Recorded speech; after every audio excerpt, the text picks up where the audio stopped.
Bonjour ou bien bonsoir. Ça dépend de côté où vous regardez vidéo dans les ça. N'a dit ou pas oublier pas passer sous vidéo yo pour pas quitter abonner par là. Comme ça ou pas rater notification yo. Quittez un like pour nous partager avec une famille ou bien un frère. Estoy enfermo. Moi malade. Estoy enfermo. Moi malade. Necesito un médico. Moi besoin un docteur. Necesito un médico. Moi besoin un docteur. Es una emergencia. C'est une urgence. Es una emergencia. C'est une urgence. ¿Dónde está el hospital más cercano? Côté l'hôpital qui pi pria. ¿Dónde está el hospital más cercano?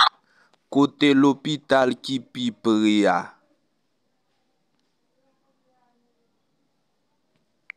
Consigue una ambulancia. Prends une ambulance. Consigue una ambulancia.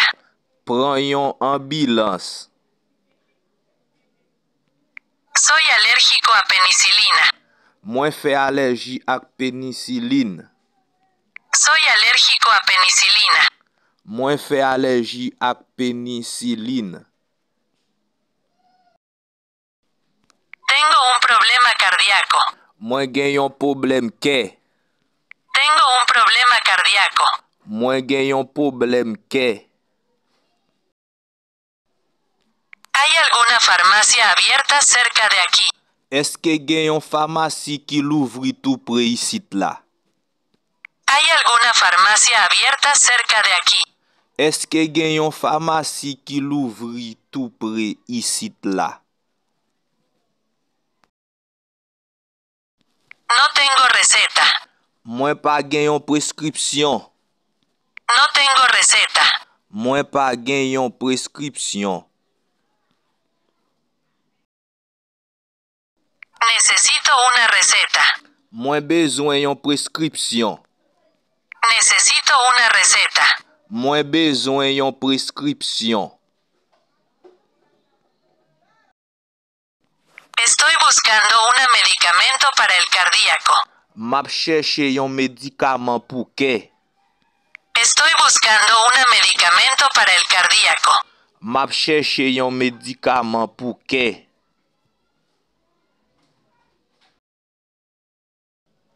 Me gustaría comprar Benacepril.